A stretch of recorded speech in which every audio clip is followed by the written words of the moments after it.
अखिल भारतीय ग्राहक पंचायत की जो रचना है, स्थापना है, उसकी जो पूर्व भूमिका है वो है वेदना। इस संस्था और इस विचार का जो जन्म हुआ एक वेदना में सब हुआ है। जो हमारे मन में एक वेदना है त्रस्त लोगों के लिए, पीड़ित लोगों के लिए, जो वेदना है उसके कारण हम रह नहीं पाते हैं और ये काम हम निरंतर 50 वर्ष से कर रहे हैं।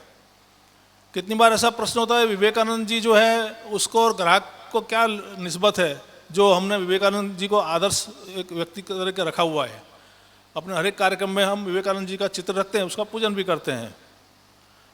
तो विवेकानंद जी ने बताया कि भाई ये जो मंदिरों में पूजा वगैरह करते हैं वो तो ठीक है, परंतु सही पूजा दरिद्र नारायण की पूजा है, गरीब की पूजा है। अगर दरिद्र नारायण की सेवा करोगे तो प्रभु की सेवा है।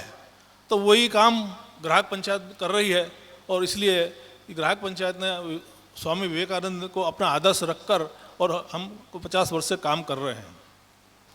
अखिल भारतीय ग्राहक पंचायत का जो काम है एक अभी आंदोलन का स्वरूप ले लिया है। सिर्फ ग्राहक का हित नहीं परंतु राष्ट्र हित और समाज हित दोनों को देखकर और हम काम कर रहे हैं।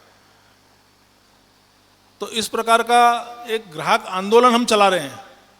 सिर्फ अखिल भारतीय ग्राहक पंचायत एक संस्था नहीं है पर एक अभी एक आंदोलन बन गई है।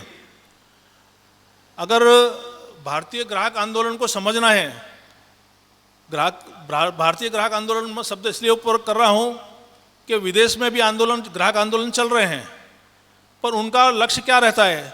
सिर्फ ग्राहक को कुछ फायदा करवा देना या व्यापारी को धमकी देना, उससे कुछ ऐंठ लेना, ये सब कार्यक्रम रहते हैं।